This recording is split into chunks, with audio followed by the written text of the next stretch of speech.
الله الرحمن الرحيم. الحمد لله رب العالمين، والصلاة والسلام على أشرف الأنبياء والمرسلين، نبينا وسيدنا محمد الأمين وعلى آله وصحبه أجمعين.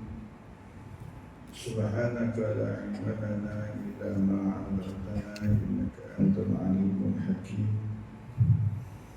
رب اشرح لي صدري ويسر لي أمري واحلل عقدة من لساني ليفقهوا قولي. اللهم فقهنا في الدين وعلمنا التأويل، ولا حول ولا قوة إلا بالله العلي العظيم.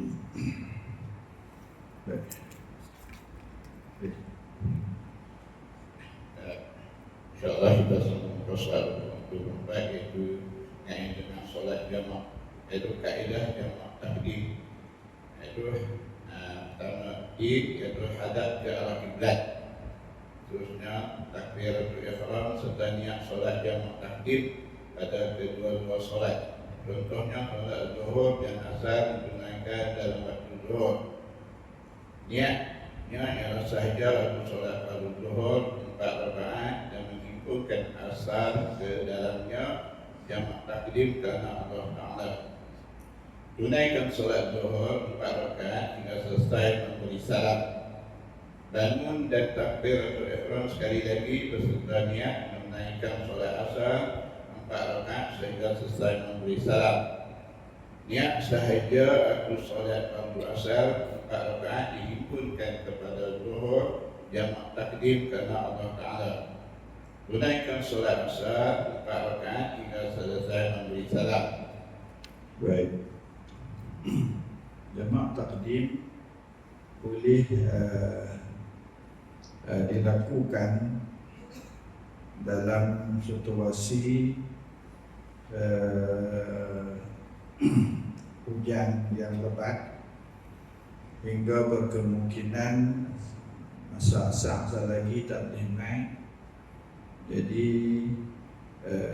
diharuskan untuk melakukan jamak takdim sahaja kerana hujan. Okey, itu untuk jamak takdim. Itu berbeza sedikitlah selain daripada jamak yang kita lakukan dalam musafir. Jadi jamak takdim sahaja boleh dibuat kerana hujan. Baik, dalam nak melakukan jamak takdim, syarat sah jamak takdim mesti dah dilakukan salat pertama. Barulah boleh buat salat yang kedua. Maksudnya kena salat zuhur, mesti kena salat zuhur. Ini berbanding berbeza dengan jamak takhir nanti. Baik, kemudian tentang niat. Tentang niat ini, afdal kita niat jamak ketika takbiratul ihram sembahyang yang pertama. Itu afdal.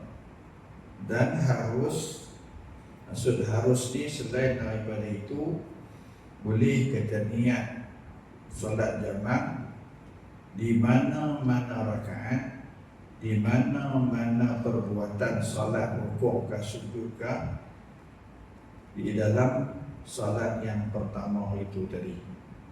Contohnya nak buat niat jamak itu di penghujung baca tahiyat akhir, boleh, harus dibenarkan, walaupun yang afdalnya dilakukan di dalam takbiratul ihram, di dalam salat yang kedua. Adapun niat jamak pada sembahyang yang kedua itu tidak lagi diwajibkan. Kalau di sini tengok F tu, sahaja aku sembahyang fardu asar 4 rakaat, sampai takat tu pun dah memadai, mana kita telah berniat jamak pada sembahyang yang pertama. Itu syarat dia hanyalah niat pada yang pertama. Jadi yang kedua tu sahaja aku sembahyang fardu asar 4 rakaat pun dah memadai. Okey, itu 2-3 perkara sebagai tambahan insya-Allah. Baik. Kaedah jamak terakhir. Berniat jamak terakhir dalam waktu solat pertama, Zuhur dan Maghrib. Hadap ke arah kiblat, lafaz takbiratul ihram kesultannya solat jamak terakhir pada kedua-dua solat. Contohnya solat asar dan zuhur. Sunat tunaikan solat waktu pertama terlebih dahulu, seperti tunai zuhur terlebih dahulu, diikuti asar dalam waktu asar. Boleh juga tunaikan solat asar terlebih dahulu. Niat sahaja aku solat pada zuhur 4 rakaat dihimpunkan kepada asar jamak terakhir kerana Allah Ta'ala. Tunaikan solat zuhur 4 rakaat hingga selesai memberi salam. Bangun dan takbiratul ihram sekali lagi berserta niat menunaikan solat asar 4 rakaat sehingga selesai memberi salam. Niat sahaja aku solat pada asar 4 rakaat dihimpunkan zuhur ke dalamnya jamak terakhir kerana Allah Ta'ala. Tunaikan solat asar 4 rakaat hingga selesai memberi salam. Baik. Tengok pada D tu. D tu di situ penjelasan tentang solat jamak takhir. Boleh kita lakukan solat asar dulu maupun solat zuhur dahulu. Tetapi yang afdal melakukan solat zuhur terlebih dahulu. Itu sebenarnya sunat tunaikan zuhur, yang tak sama dengan takdim tadi. Takdim wajib tunaikan zuhur dulu. Itu beza jamak takdim. Jamak takhir ni sunat. Kalau nak buat asar dulu pun boleh. Okay? Tetapi bila sunat tu kita kata kenapa sunat, sedangkan Ustaz kata boleh dua-dua. Tentu apabila dia ada kelebihan, tentulah ada sebab kenapa kita memilih dia dan melebihkan dia, kerana mengikut susunan solat. Kerana mengikut susunan solat, zuhur lebih dahulu ataupun dia lebih dulu pada asar. Itu berbeza dengan jamak takdim. Kerana jamak takdim tidak akan masuk waktu bagi jamak takdim kecuali setelah kita melakukan solat zuhur. Solat tu kita buat baru boleh buat dan jamak takdim. Baik, bagi jamak takdim dan jamak takhir boleh dilakukan di dalam banyak situasi. Sekali lagi saya beritahu, nak buat jamak takdim dan jamak takhir boleh dilakukan dalam banyak situasi. Ini berbeza dengan jamak takdim yang hanya boleh dilakukan ketika hujan. Nah, ketika hujan, umpamanya hujan itu lebat, mungkin akan berlaku banjir. Jadi lakukan solat lepas bayang zuhur terus bayang asar. Dan dengan ada syaratnya lah. Syaratnya ketika kita nak takbiratul ihram, sembahyang asar tu hujan masih lagi turun. Jadi nanti balik kemas rumah apa semua, asar pun yalah tak payah main dah, tak payah sembahyang apa semua dah, sebab kita dah sembahyang ini kerana hujan. Okey. Adapun jamak takhir dan jamak takdim boleh dilakukan dalam banyak situasi. Di antaranya yang saya sebut semalam. Contohnya, anak yang nak mengurus mak dia rumah balik pukul 6 pagi. Mak tu dah disiapkan makanan ada di situ, pampers dah dipakaikan. Tak ada siapa yang urus mak tu, dia itu saja. Mak ni boleh sembahyang tapi terlantar, nak sembahyang macam mana, duk teringin dan sebagainya. Jadi bolehlah dia melakukan jamak takhir. Tetapi kena faham, syarat jamak takhir mestilah niat jamak itu di dalam waktu masih lagi berbaki waktu solat zuhur. Dan itu syarat dia. Siapa-siapa nak lakukan jamak takhir mesti berniat bukan dalam sembahyang, tetapi ketika waktu zuhur. Masuk waktu zuhur niat nak jamak takhir nanti di waktu asar. Itu syarat nak buat jamak takhir. Adapun niat yang dinyatakan di sini I dan H itu hanyalah sunat saja. Yang penting kalau kita dah berniat ketika waktu zuhur, hanya pukul 2 ke pukul 3 ke, niat nak solat jamak. Nanti bila solat sahaja aku sembahyang fardu zuhur 4 rakaat dah cukup. Sahaja aku sembahyang asar fardu asar 4 rakaat dah cukup. Cukup dah cukup. Mana niat jamaknya Ustaz? Niat jamaknya telah pun ada ketika kita sedang memandu tadi. Ya, ketika itu. Baik. Ataupun tadi ketika ibu duduk terlantar, mak dia duduk terlantar tu, masa tu dia masuk azannya, dia pun nak niatlah jamak untuk dilakukan di waktu asar. Itu sebagai contoh. Yang kedua, seperti doktor yang masuk membuat pembedahan, yang terpaksa masuk pukul 8 malam, mungkin akan yang masuk umpamanya yang kena masuk umpamanya pukul 12 tengah hari, yang mungkin akan selesai pukul 5 petang. Jadi macam mana dia nak buat?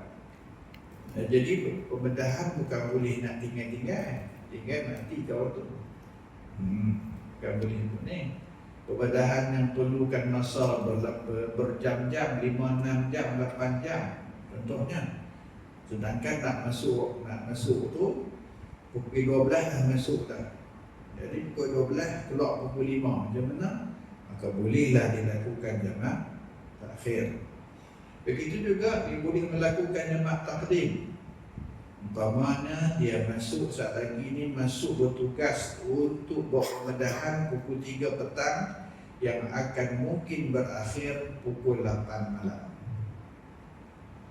Dan dalam situasi demikian bolehlah doktor ni melaksanakan jamak takdim. Dia sembahyang zuhur siap-siap dan sembahyang asar, kemudian terus ya. Itu situasi yang biasanya lah. Begitu juga ketika pandemik COVID hari itu, macam itulah pekerja-pekerja yang mereka kena pakai PPE. Dan masa tu harga PPE sehelai mencecah, saya ingat ke 300 lebih kalau tak salah PPE tu. Kalau buka dah dapat pakai itu pula tak boleh masuk udara sebagainya, memanglah macam mana daripada sembahyang nak terkencing, semua kena kencing dalam tu.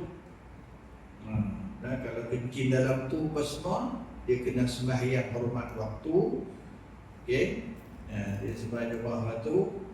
Hormat waktu dalam situasi demikian boleh dilakukan sebagai jamak takhir. Kerana dikuatiri mungkin selesai, sedangkan dia boleh berwuduk. Jadi naklah dilakukan orang yang dalam situasi demikian hanya melakukan jamak takhir saja yang itu. Dan dia tengok-tengok waktu dah nak habis lah.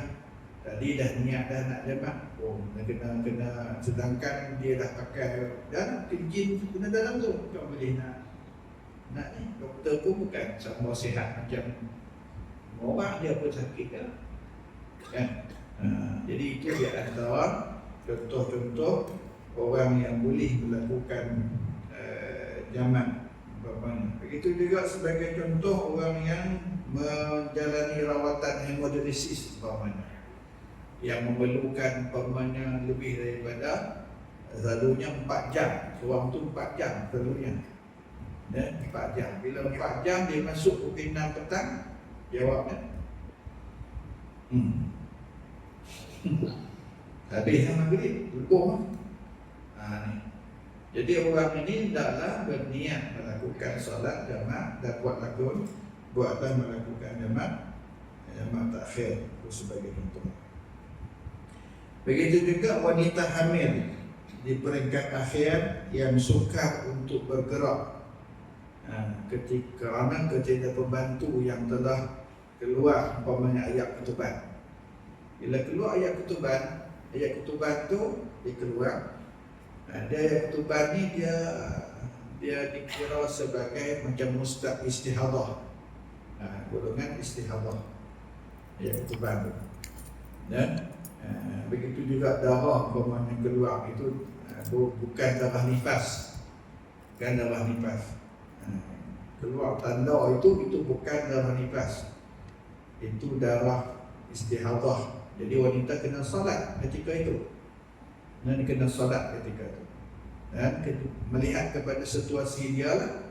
Dia macam mana boleh nak jamak, nanti boleh menghadap, tak boleh menghadap kiblat, nanti kita akan bincang nanti dalam isu-isu yang lain. Tak lagi. Jadi dia juga boleh melakukan jamak dalam situasi demikian. Baik, insya-Allah. Solat ketika risiko ketakutan, hadap ke arah kiblat jika mampu. Kiranya tidak mampu kerana terhalang untuk menghadap ke arah kiblat dalam keadaan tersebut, hadaplah ke mana-mana arah. Ulang solat ini dengan sempurna apabila hilang kesulitan. Boleh tunaikan solat mengikut kemampuan sama ada berdiri, duduk, mengiring, berbaring atau menyerah sehingga selesai. Boleh mengubah posisi dan pergerakan solat mengikut keperluan ketika dalam solat seperti mengubah arah kiblat, memalingkan muka ke arah yang diperlukan, berjalan, berlari dan sebagainya. Boleh menunaikan solat atas kenderaan seperti kereta, truk, lori, ambulans, krim, gentolak dan sebagainya. Tunaikan solat secara ringkas dengan melakukan perkara-perkara yang rukun sahaja. Baik. Solat ketika risiko, ketika takut. Ketika takut ni umpamanya dia dikejar binatang, umpamanya berbisa, ataupun umpamanya dia nak lari daripada runtuhan ke apakah. Dia ketika itu bahawa dia sedang melakukan solat sebagai contoh. Dia tengah-tengah solat nak runtuh umpamanya rumah tu. Jadi dia kena berlari dan dibolehkan ketika itu dia solat dengan berlari. Dia boleh solat dalam situasi macam mana pun. Baik. Dalam situasi demikian, kalau dia boleh menghadap kiblat, dia menghadap kiblat lah. Kalau dia tak mampu untuk menghadap kiblat, maka bolehlah kemudian diulang semula solat itu. Itu yang kalau tak boleh menghadap kiblat. Kalau menghadap kiblat, dia boleh buat berjalan apa semua tu boleh. Cuma jangan apa? Cuma jangan bercakap, "Oi, tolong." Jangan. Itu tak boleh. Pergerakan mengikut apa yang perlu. Kemudian dia nak duduk ke apa semua tu dibolehkan. Melainkan umpamanya dia telah mengubah daripada arah kiblat. Perlu dipahami di dalam solat, seseorang boleh solat tidak menghadap kiblat jika sembahyang sunat. Itu tak mengapa.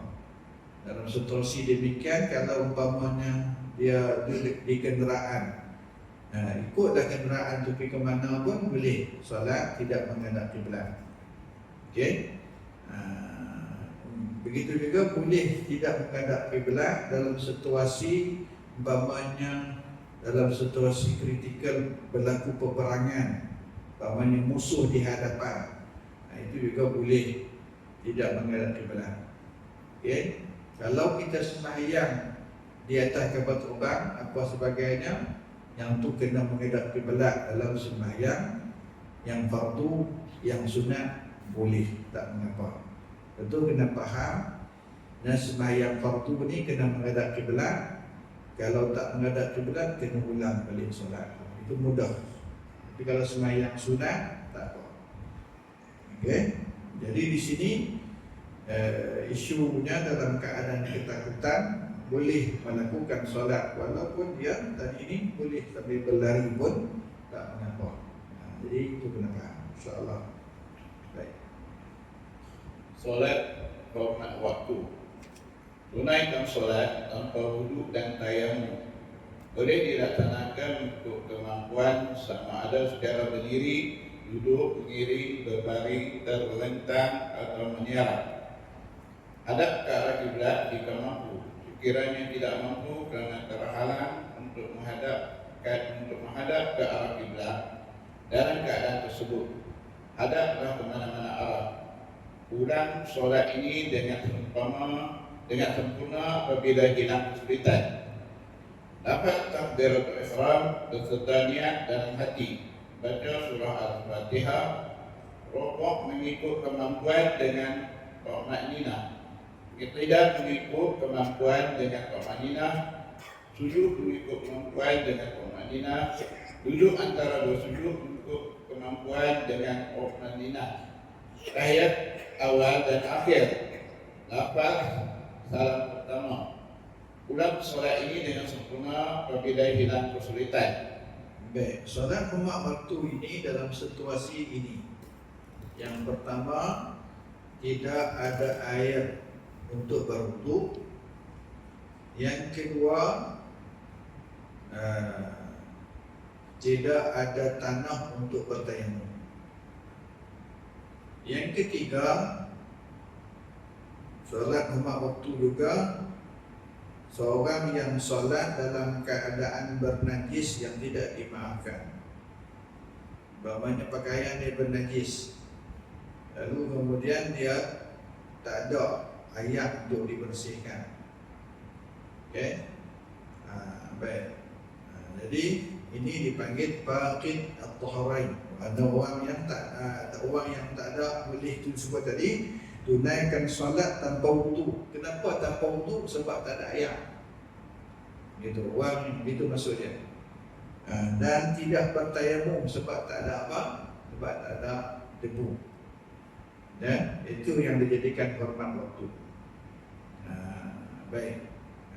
Okey, jadi begitu juga tadi sekiranya dia tidak boleh lari dah daripada najis. Pakaiannya ada najis, tempat dia nak solat tu pun najis, jadi dia terpaksa juga melakukan solat dengan hormat waktu. Begitu juga sebagai contoh dia nak solat contohnya dalam kapal terbang, contohnya balik daripada Mekah. Balik daripada Mekah, wudu ada tapi tak boleh menghadap kiblat umpamanya. Sebagai contoh, solat hormat waktu. Di Mekah tak apalah sebab Mekah tu kepala dia tu menghadap ke Mekah. Bila kita balik Mekah, kepala tu menghadap Malaysia. Mana ada Kaabah di Malaysia? Kiblat di sebelah sana. Jadi boleh solat dalam keadaan duduk.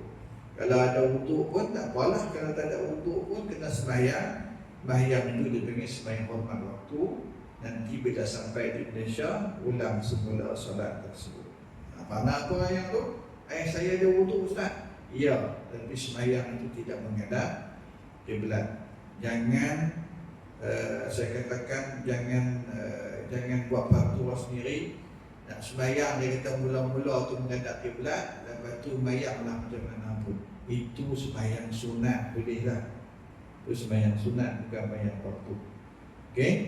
Dulu para sahabat kalau naik naik kapal mereka akan sembahyang menghadap kiblat dan mereka akan berpusing. Kalau datang perahu tu dia akan terpusing dan dia akan ikut perahu tu pusing kerana menghadap kiblat. Gitu. Sebab itu nak pergi ke Mekah pun solat, tengok kiblat ke mana. Tengok dia punya skrin tu, kiblat biasanya di sebelah kiri sikit, mengilir sikit. Jadi kita sembahyang tu mengilir tak apa, tapi tak apalah.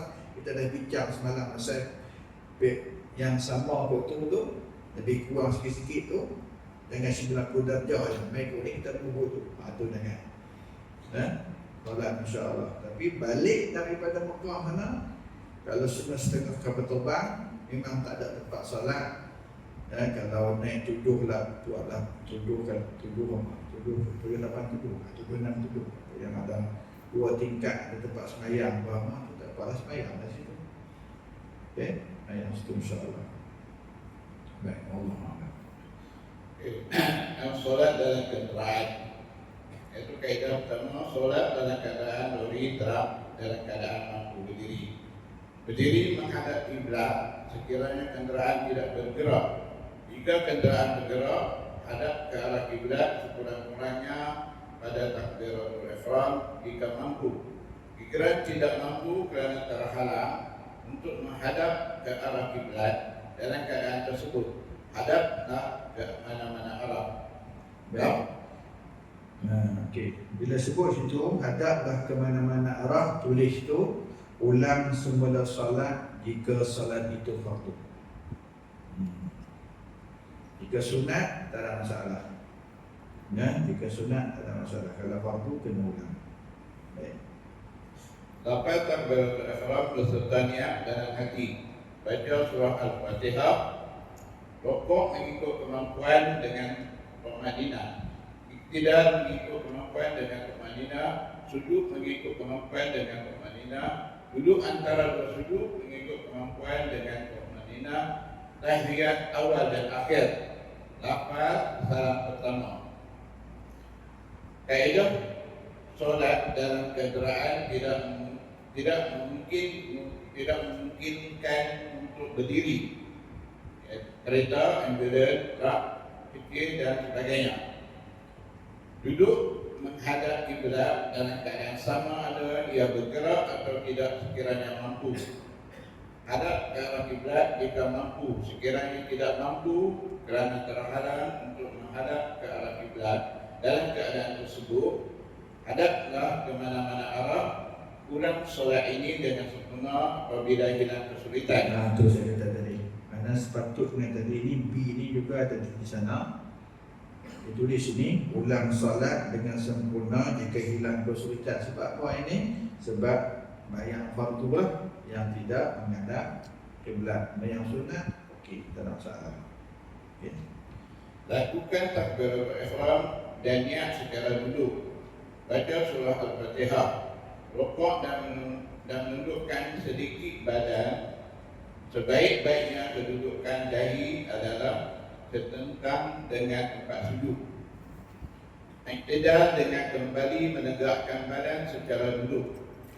Sujud dengan menundukkan badan lebih rendah daripada rukuk, setentang dengan tempat sujud. Duduk antara dua sujud dengan menundukkan badan. Ulang kesemua perbuatan di atas mengikut tertib solat fardu yang dikerjakan sehingga solat anda sempurna. Duduk tahiyat awal dan akhir seperti biasa dan beri salam. Solat dalam keadaan kenderaan boleh dilakukan sama ada secara diri, duduk, mengiring, berbaring, terlentang atau menyerap mengikut kemampuan. Baik, tengok pada I tu. I tu apabila kita solat duduk, kena faham siapa yang mampu solat duduk, naklah dia melakukan rukuk agak rendah sehingga kedudukan kepala itu setentang dengan tempat sujud. Contohnya tempat sujud di sini, untuk sujud contohnya di sini, kepala dia tu jangan macam ni, kena turun sampai kepala setentang dengan tempat kita nak sujud sekali lagi. Itu kena faham, ini ramai orang tak buat macam tu dalam solat duduk. Solat duduk di bawah dia macam tu je lagi. Dia hendaklah dia turun tu sampai kedudukan kepala dia tu sampai dengan area saat lagi ini dia nak sujud. Kalau boleh, kalau tak boleh tak apalah. Itu kena faham. Sama ada kita solat duduk di atas kursi ke apakah, lebih-lebih lagi solat di bawah macam ni kena lakukan demikian. dah tak boleh, barulah kita kurang daripada itu insya-Allah. Dan kita kalau tak boleh sujud terus, itu dah yang bau yang dia rendah sikit daripada ketika rokok itu. Baik. Dia akan masuk kepada pelaksanaan solat mengikut kesulitan bencana. Kaedah wudu dan solat mengikut kesulitan bencana. Bencana banjir dan tsunami. Wudu ketika banjir dan tsunami, bersihkan tubuh, pakaian dan tempat solat. Jika air banjir bercampur dengan najis atau kotoran, jangan masukkan ke dalam hidung atau mulut untuk berkumur. Basuh pergelangan tangan, berwuduk dan membasuh anggota wajib sahaja, iaitu muka, kedua-dua tangan hingga ke siku, kepala dan kedua-dua kaki hingga ke buku ladi. Jika air banjir dan tsunami bercampur dengan sesuatu yang memudaratkan seperti racun, korsi dan sebagainya, tunaikan solat secara hormat waktu tanpa wudu dan tayamum. Ulang solat ini dengan sempurna apabila hilang kesulitan. Baik. Sebab apa tayamum tak boleh? Sebab ayam ada. Cuma ayam tu campur dengan racun ke apa sebagainya, nanti memudaratkan. Jadi sembahyanglah hormat. Baik. Solat ketika banjir dan tsunami. Solat yang pertama, solat berdiri dalam air. Jika tempat dipenuhi air, tentukan tempat solat dan hadap ke arah kiblat. Lafaz takbiratul ihram beserta niat solat. Baca surah Al-Fatihah, rukuk serta tumaninah, akidah serta tumaninah, sujud beserta tumaninah dengan posisi rukuk tetapi lebih rendah. Duduk antara dua sujud beserta tumaninah dalam keadaan berdiri. Tahiyat awal dan akhir dalam keadaan berdiri, beri salam dalam keadaan berdiri. Baik, tengok pada F. Baik, inilah dia yang dikatakan sujud di dalam posisi rukuk. Apabila kita solat berdiri tak mampu untuk solat duduk, ketika itu melakukan rukuk, dan ketika melakukan sujud hendaklah dalam posisi rukuk tetapi lebih rendah. Kemudian jika tak mampu berbuat demikian, lakukanlah sujud seperti posisi rukuk sama sebelumnya. Faham ke tak faham? Dan masa sujud nak rukuk, dia sujud pun macam rukuk. Faham tak? Tadi dia rukuk, lagi masa sujud pun rukuk tapi berendah sikit. Saya habaq itu supaya jangan tuan-tuan buat ini. Oh, masa sujud tu posisi rukuk, masa rukuk tadi dia kurang sikit. Bukan begitu. Dia kena posisi rukuk, masa rukuk. Posisi sujud kena turun sikit. Kalau tak boleh, masa rukuk begini, masa sujud pun macam tu. Lepas tu apa beza Ustaz? Bezanya kata para ulama, rukuknya macam tu, sujudnya pun sama macam rukuk. Perbezaannya hanyalah tujuan kita turun ataupun niat kita masa turun yang kedua itu adalah turun untuk sujud. Itu sahaja bezanya. Apa dia bezanya? Pada sudut ni niat dan qasad. Bukanlah niat sahaja aku rukuk saja aku sujud, bukan. Masa kita turun pertama tu kita nak apa? Kan? Nak rukuk kan? Pada kita ni sami Allahu liman hamidah, masa kita turun tu dalam fikiran kita nak sujud. Tapi sampai ketika rukuk tu je, itu yang kita mampu takat tu je. Itu bezanya adalah qasad, perlakuan yang kita lakukan untuk sujud dalam situasi berdiri tadi. Allah. Solat duduk dalam air kerana tidak mampu berdiri. Jika tempat solat dipenuhi air, dapatkan sesuatu untuk duduk seperti kursi, tumpul kayu, katil dan sebagainya. Jika tidak diperoleh, solat secara duduk, iftirasi, tawarrus atau bersila di dalam air. Hadap ke arah kiblat jika mampu. Sekiranya tidak mampu kerana terhalang untuk menghadap ke arah kiblat dalam keadaan tersebut, hadaplah ke mana-mana arah. Ulang solat ini dengan sempurna apabila hilang kesulitan. Baik, C itu yang ulang solat ini tu solat ketika tidak menghadap kiblat. Itu maksudnya. Ya, nanti solat ini, solat ni. Bukan solat ni. Solat ni kalau tak boleh menghadap kiblat. Okay. Dapat takbiratul ihram besertanya solat dalam hati.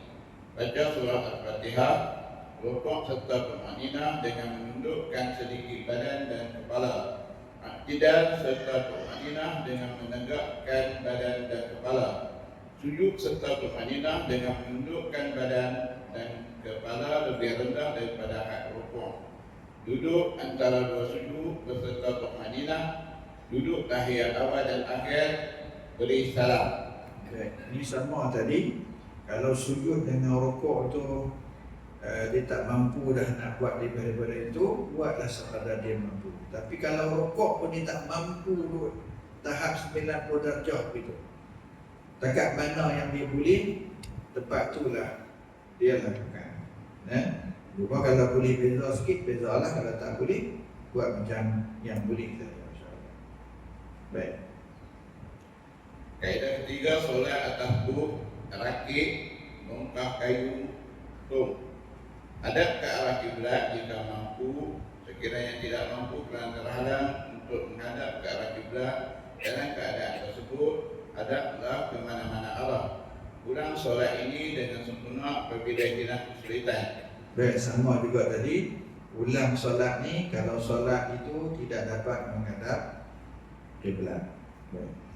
Solat fardu tak boleh menghadap kiblat, kena ulang. Baik.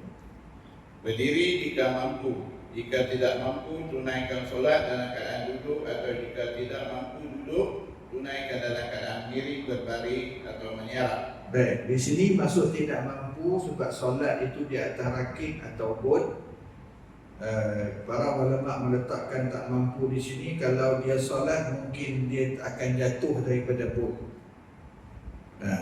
Bukan tak mampu ni sebab dia boleh, dia memang lumpuh, bukan itu maksud dia. Maksud di sini begitu juga kalau dia berdiri dia pening. Kalau dia berdiri sekali dia terhoyong hayang dan mungkin akan jatuh dia. Jadi itu maksud yang tidak mampu di sini. Kalau yang biasa tak mampu tu kan, yalah memang dia tak boleh berdiri lah. Yang ni boleh berdiri. Tapi bila dia berdiri ada main yang saya kata tadi kesulitan, seperti tadi pening, juga seperti mungkin dia akan terjatuh. Dia tak pening. Tapi nanti kalau ada apa-apa main ombak tu, mungkin dia akan terjatuh daripada but itu. Bolehlah dia dalam solat dalam keadaan duduk. Baik. Seterusnya, dapat takbiratul ihram besertanya solat dalam hati. Baca surah Al-Fatihah, rukuk serta tumaninah mengikut kadar kemampuan solat secara berdiri. Duduk, mengiring, berbaring atau menyerap. I'tidal serta tumaninah mengikut kadar kemampuan solat secara berdiri. Duduk, mengiring, berbaring atau menyerap. Sujud serta tumaninah mengikut kadar kemampuan solat secara berdiri. Duduk, mengiring, berbaring atau menyerap. Duduk antara dua sujud beserta tumaninah mengikut kadar kemampuan solat secara berdiri. Duduk, mengiring, berbaring atau menyerap. Duduk tahiyat awal dan akhir mengikut kadar kemampuan solat secara berdiri. Duduk, mengiring, berbaring atau menyerap, dan seterusnya beri salam.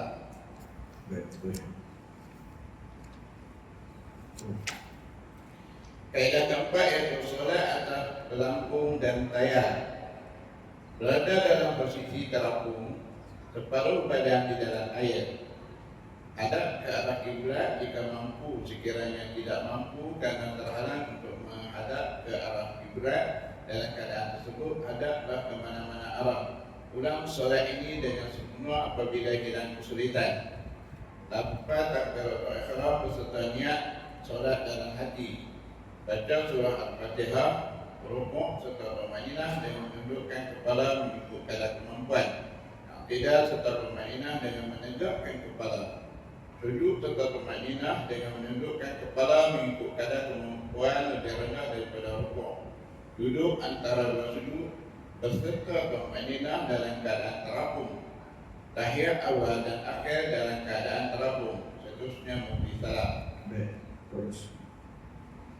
Kaedah kelima itu solat di tempat bernajis. Jika tempat solat dipenuhi najis, lapis tempat tersebut dengan sesuatu yang haram najis, terkena tubuh dan pakaian seperti kotak, kayu, papan, plastik, daun dan sebagainya. Baik, saya ingatkan malam, kalau kita solat di tempat najis dan kita tidak mempunyai melainkan hanya sehelai kain saja, kan, ataupun ada kotak takat tu satu je ada, kita nak ampakkan, kita nak pakai kan. Malam saya dah sebut, kalau situasi demikian kita gunakan itu untuk jadikan pelapis solat, dan solat dah dalam situasi telanjang dan ianya tidak perlu diulang semula solat tersebut. Di sini boleh diletakkan di situ sebagai peringatan. Kalau tidak ada lapis, melainkan kita nak kena guna pakaian yang ada. Sedangkan kalau kita guna pakaian tu, kita kena solat dalam keadaan tidak menutup aurat. Jadi pilihan tersebut. Okey, terus. Berdiri jika mampu, tetapi jika tidak mampu berdiri, tunaikan dalam keadaan duduk, atau jika tidak mampu duduk, tunaikan dalam keadaan mengiring, berbaring atau menyerah. Hadap ke arah kiblat jika mampu, sekiranya tidak mampu kerana terhalang untuk menghadap ke arah kiblat dalam keadaan tersebut. Hadaplah ke mana-mana arah. Ulang solat ini dengan sempurna apabila hilang kesulitan. Lafaz takbiratul ihram beserta niat solat dalam hati. Baca surah Al-Fatihah, rukuk serta tumaninah mengikut kadar kemampuan solat, sama ada secara berdiri, duduk, berdiri, berbaring atau menyerah. I'tidal serta tumaninah mengikut kadar kemampuan solat, sama ada secara berdiri, duduk, berdiri, berbaring atau menyerah. Sujud serta tumaninah mengikut kadar kemampuan solat, sama ada secara berdiri, duduk, berdiri, berbaring atau menyerah. Duduk antara dua sujud serta tumaninah mengikut kadar kemampuan solat, sama ada secara berdiri, duduk, berdiri, berbaring atau menyerah. Duduk tahiyat awal dan akhir mengikut kadar kemampuan solat, sama ada secara berdiri, duduk, berdiri, berbaring atau menyerah, dan seterusnya memberi salam.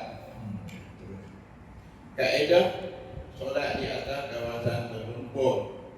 Pastikan posisi tanah berlumpur yang boleh berdiri dan tidak tenggelam.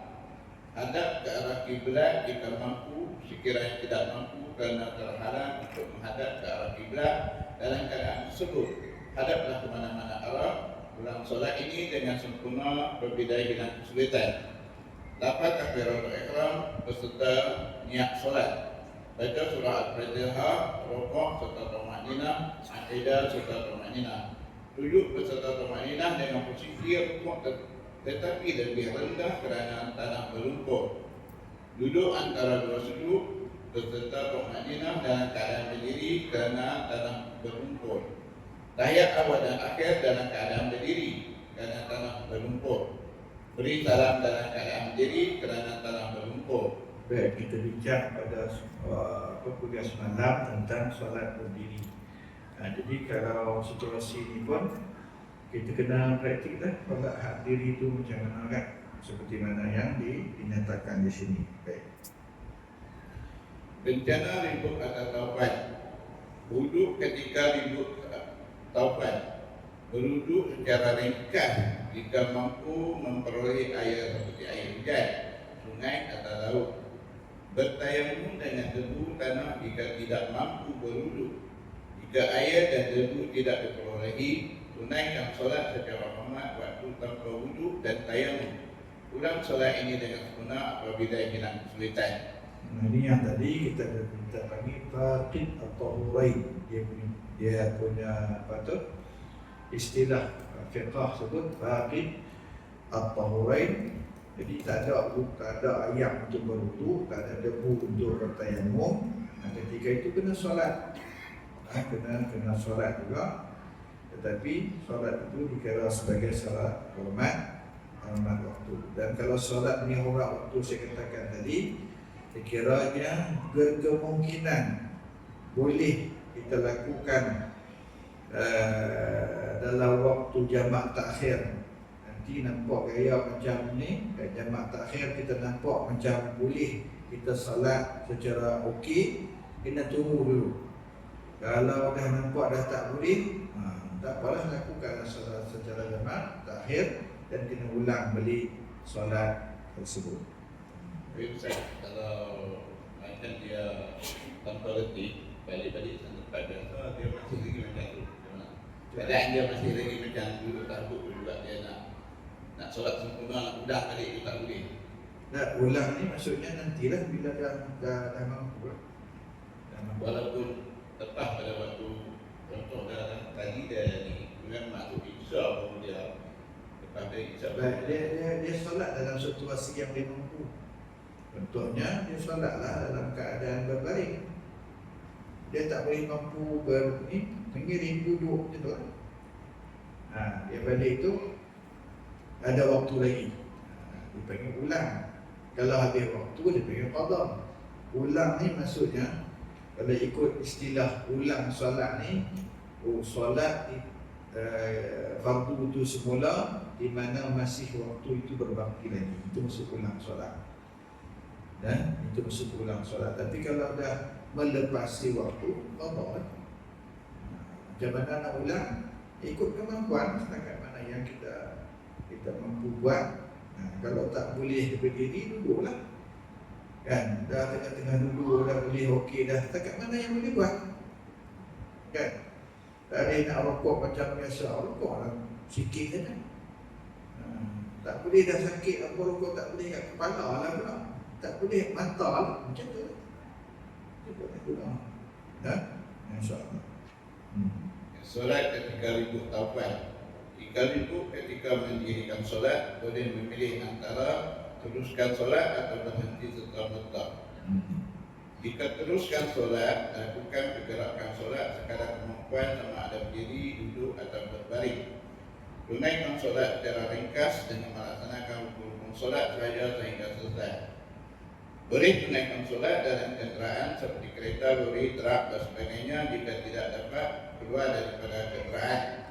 Jika solat dihentikan, ulangi solat ini dengan sempurna apabila hilang kesulitan.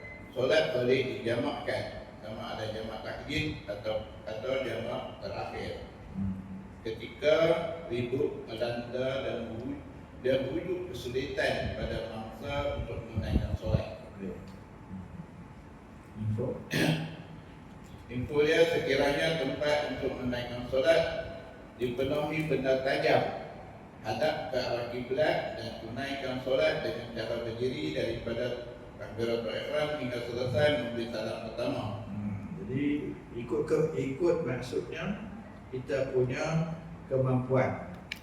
Sama juga orang yang sembahyang mengiring, kemudian dia mampu duduk. Sebab tu saya sebut semalam, bila dia mampu duduk, dia kena duduk ketika rukuk dan ketika sujud. Dan kalaulah umpamanya lepas tu dia mampu berdiri, dia kena berdirilah. Masyarakat kita ni bila sembahyang duduklah sampai habis. Dia begitu situasi dia masalah.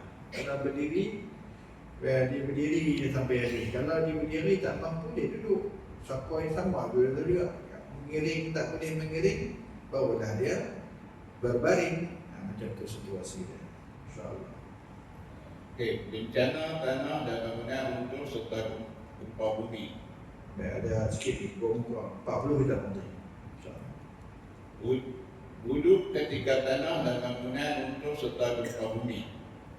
Jika luka mana-mana anggota, cuci luka tersebut jika mampu. Jika tidak mampu, biarkan luka tersebut walaupun darah mengalir. Baluk, sumbat atau tampal luka atau bahagian yang patah jika mampu. Berwuduk jika mampu. Jika tidak mampu wuduk, hendaklah bertayamum.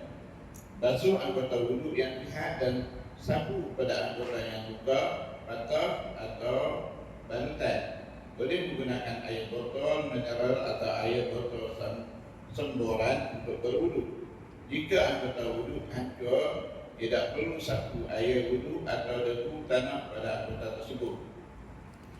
Jika luka tidak dibalut, disumbat atau ditampal, sapukan air ke atas luka sewaktu mengambil wudu. Jika perlu menyapu atas luka atau atas balutan luka jika mendatangkan darah. Jika darah mengalir, selepas dicuci luka dan wudu, teruskan solat walaupun darah tersebut terkena tubuh atau pakaian atau tempat solat. Jika keseluruhan tubuh luka dan mendarat sekiranya berwudu atau bertayamum, tunaikan solat tanpa wudu dan tayamum.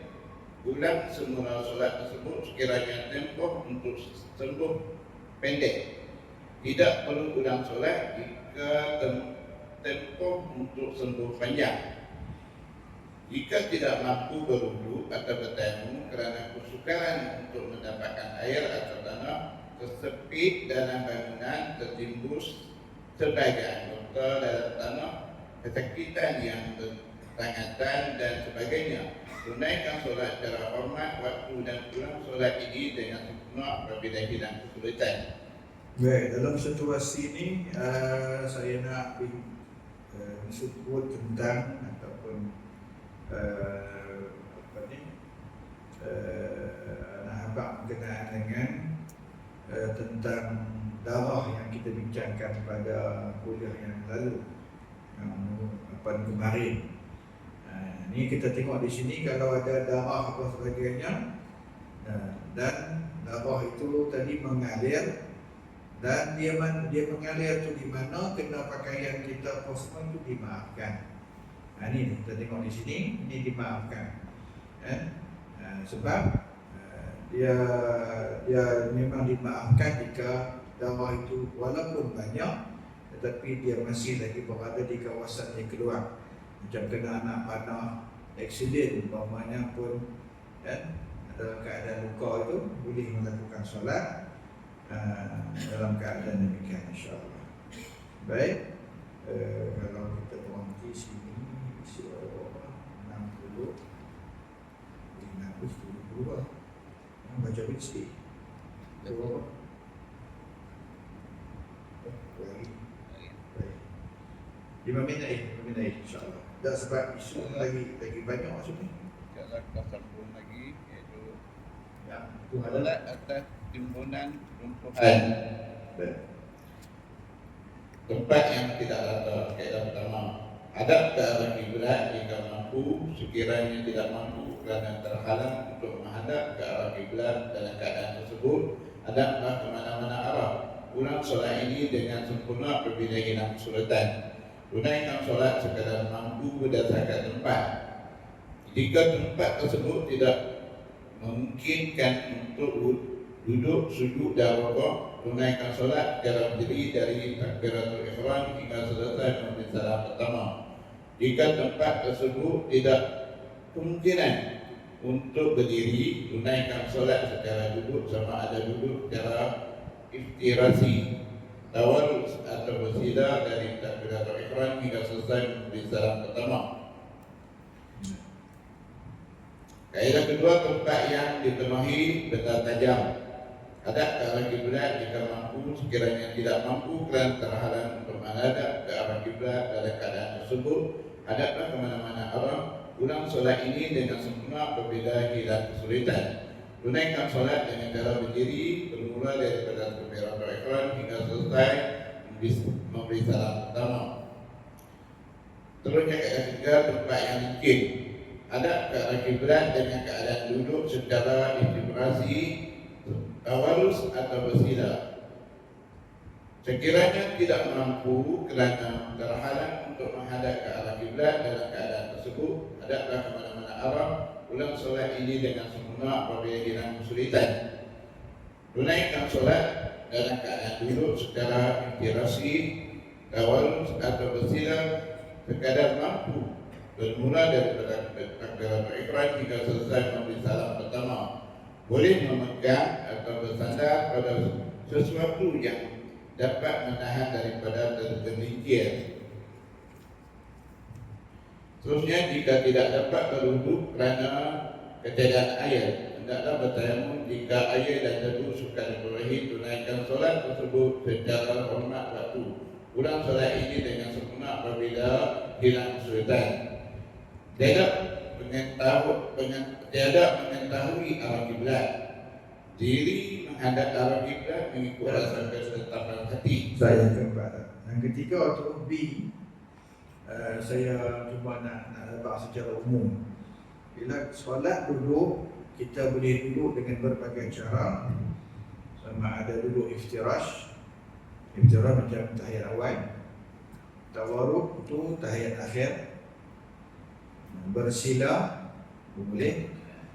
Dan boleh juga menunjuk kalau kita tak mampu untuk nak duduk dengan cara yang disebutkan sebelum itu. C pula, sembahyang dengan kita bersandar adalah makruh. Contoh sembahyang, kita sembahyang dekat tiang, misal tarawih, kami tanda itu makruh. Okay. Itu juga sembahyang duduk atas kursi. Dan sembahyang atas kursi dia ada sandak ni. Sembahyang dia sandak syuk. Itu makruh. Itu makruh. Tetapi jika ada keperluan seperti mana tadi, bersandar untuk menahan daripada tergelincir, ini adalah menafikan hukum makruh. Jadi kerana ada keperluan, tidaklah perbuatan itu dihukumkan sebagai makruh. Baik, kaedah keempat, kita berhenti. Kita janji kita berhenti pukul 3 minit. Cukup. Kita berhenti. Okey.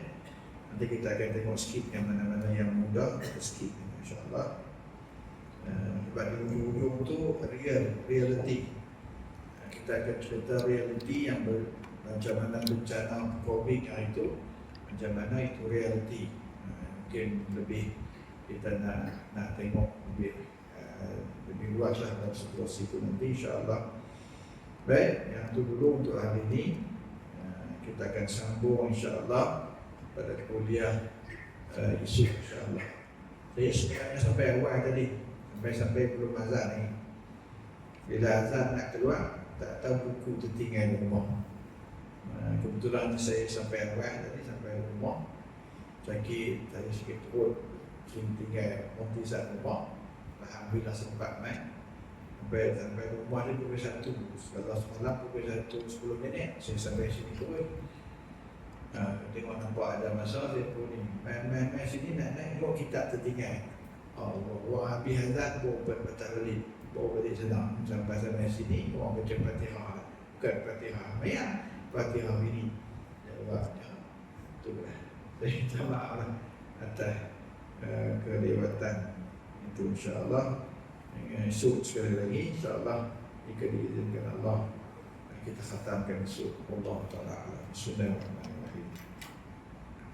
Alhamdulillahirabbil alamin wassalatu wassalamu ala asyrafil mursalin wa ala alihi wa sahbihi ajma'in. Allahumma anfa'na bima 'allamtana wa 'allimna ma yanfa'una wa zidna 'ilma. Rabbana atina fid dunya hasanah wa fil akhirati hasanah wa qina adzaban nar. Sallallahu alaihi wasallam wa ala alihi wa sahbihi ajma'in.